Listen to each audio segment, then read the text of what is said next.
Assalamualaikum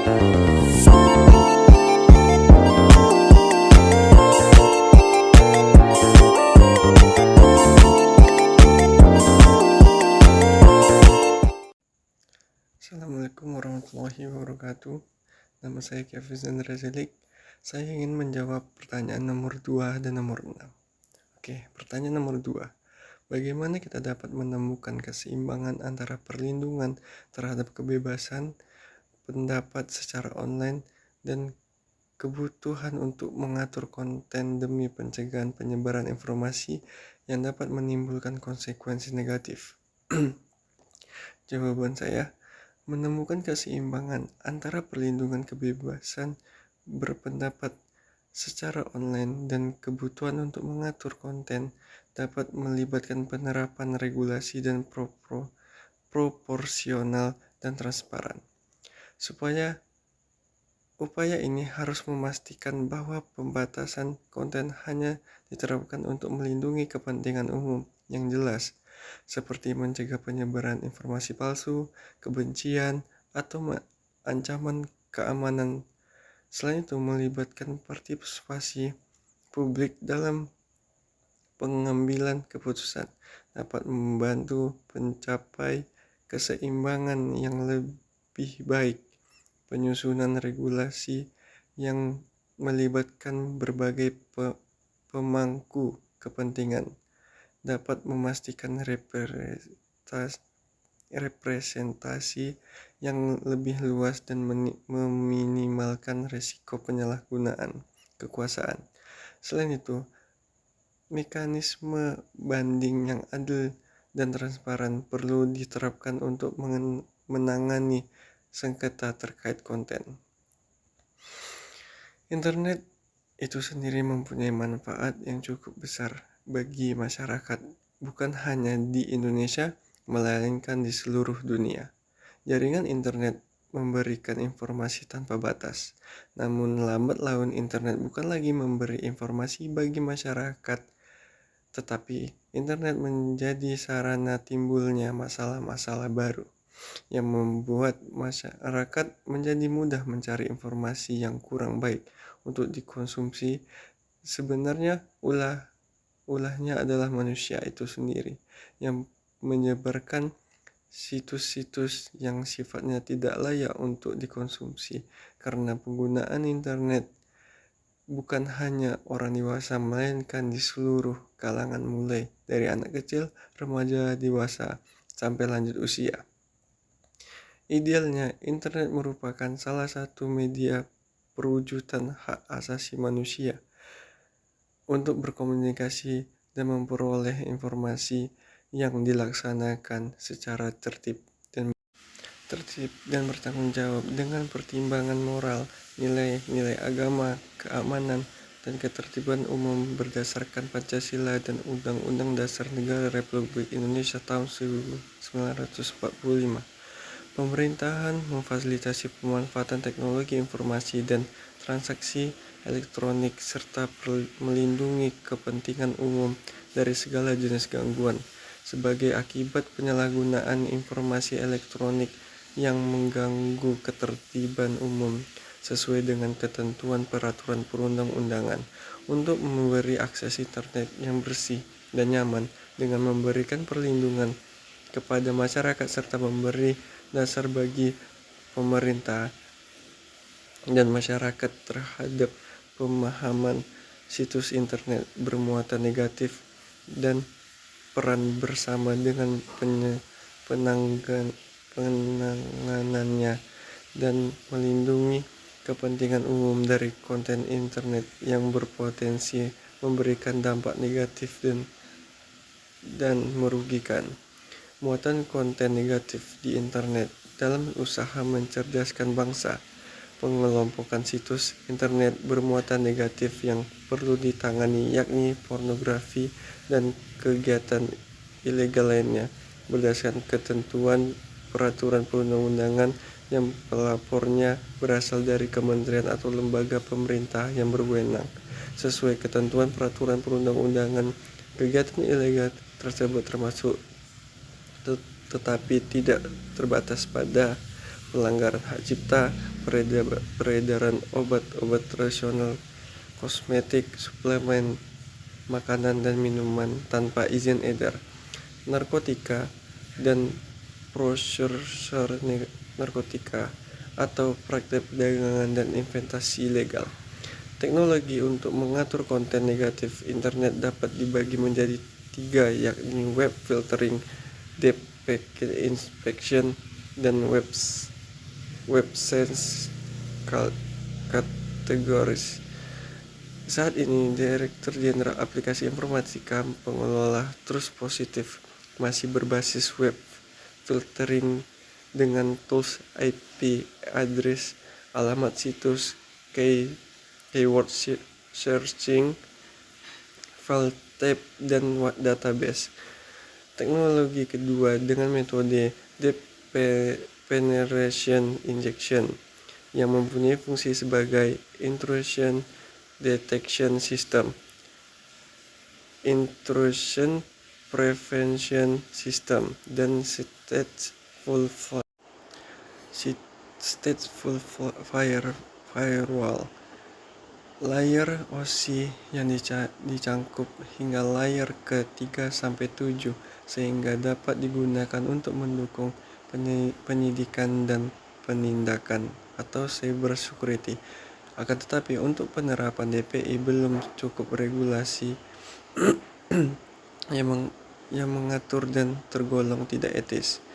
Teknologi ketiga, metode pencegahan konten negatif internet dengan mengembangkan web sense categories sehingga filtering berdasarkan kategori seperti adult material, drug, edukasi, games, dan lain-lain. Jadi bukan mensensor tapi memilah-milah mana konten yang baik, basicnya mendukung whitelist. Kelemahannya, sistem ini membutuhkan SDM yang relatif banyak atau aduan konten yang aktif terus mencari dan menutup kelemahan yang ada. Mekanisme pelaporan untuk meminta pemblokiran atas muatan negatif dapat berasal dari masyarakat, kementerian atau lembaga pemerintahan, dan lembaga penegak hukum atau lembaga peradilan dapat mengajukan pelaporan untuk meminta pemblokiran atas muatan negatif kepada Direktur Jenderal membidangi aplikasi informatika. Direktur Jenderal Aplikasi Informatika menyediakan daftar alamat situs yang bermuatan negatif yang disebut trust positif. Masyarakat dapat ikut serta menyediakan layanan pemblokiran dengan memuat paling sedikit situs-situs dalam trust plus positif. Sejak bulan April 2015, Menteri Komunikasi dan Informatika melalui SK Menkominfo nomor 290 tahun 2015 membentuk Forum Penanganan Situs Internet Bermuatan Negatif yang terdiri atas 4 panel, yaitu panel pornografi, kekerasan pada anak dan keamanan internet, panel terorisme, sara dan kebencian, panel investasi ilegal, penipuan, perjudian, obat dan makanan dan narkoba, panel hak kekayaan intelektual. Masing-masing panel beranggotakan para ahli, tokoh masyarakat, dan prominent personal dibanding masing-masing prinsip dibentuknya.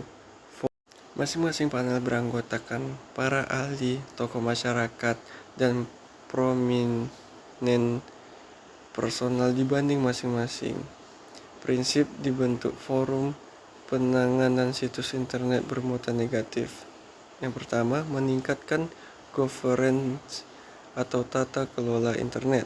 2. Meningkatkan peran masyarakat dan multi stakeholder, antara lain berbagai komponen masyarakat yang terkait erat, para tokoh dan ahli di masyarakat dan di bidangnya, juga instansi atau lembaga terkait. 3. Berperan dalam perlindungan hak cipta dan kekayaan intelektual, memberikan pertimbangan dan keputusan akhir suatu konten di internet ditutup atau tidak ditutup, diblokir atau tidak diblokir. Sejak April 2015, Kominfo dan panel aktif melakukan kegiatan penanganan situs internet bermuatan negatif pada tahun 2015 ini. Kominfo telah memblokir sebanyak 4.421 situs dan melakukan normalisasi sebanyak 137 situs, sehingga jumlah situs yang diblokir selama tahun 2015 berjumlah 4.284 situs.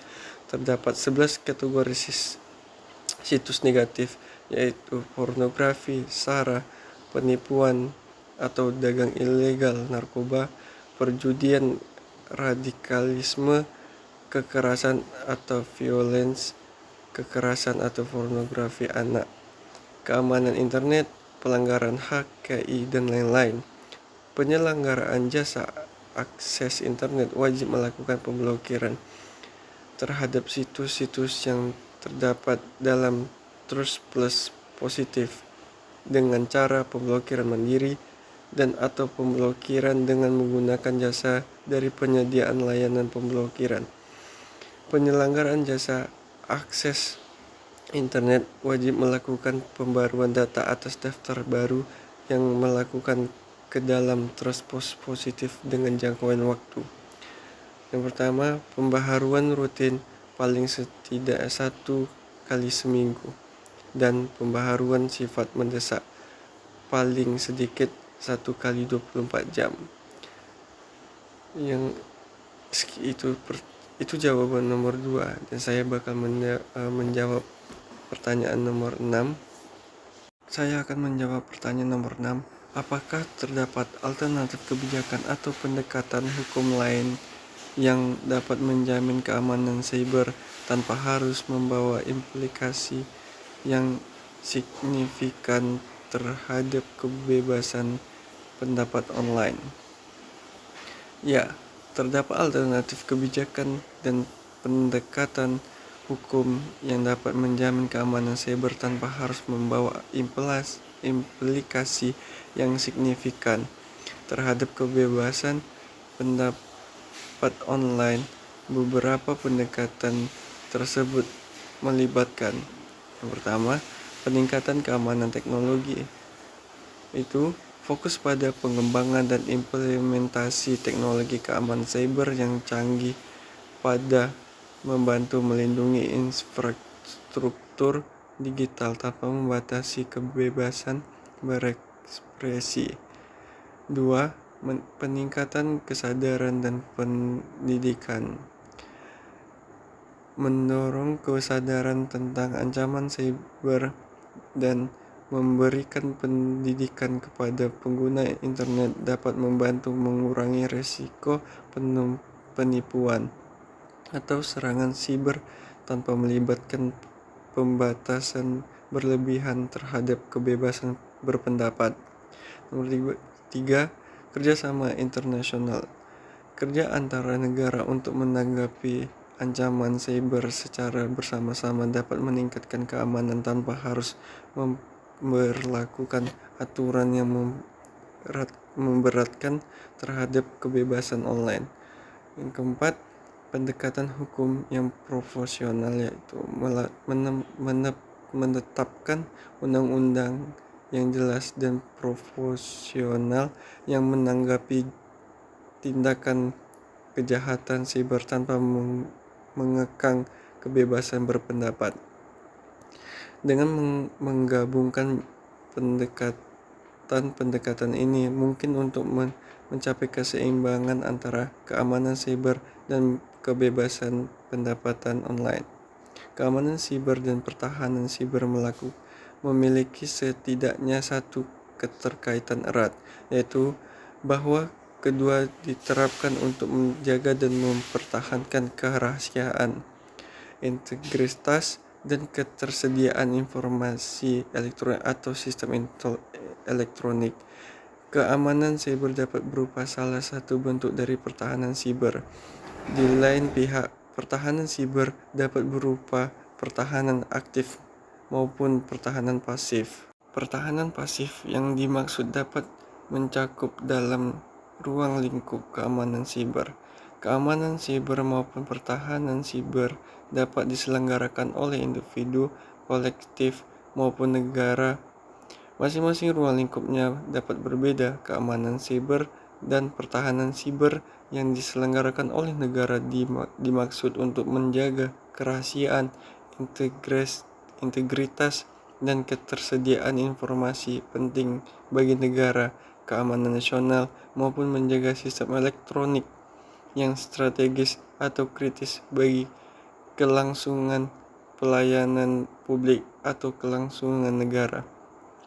Pihak swasta maupun pribadi memiliki kepentingan untuk membangun keamanan dan mempertahankan informasi dan sistem elektroniknya untuk menjaga informasi dan sistem elektroniknya sesuai dengan kepentingan masing-masing.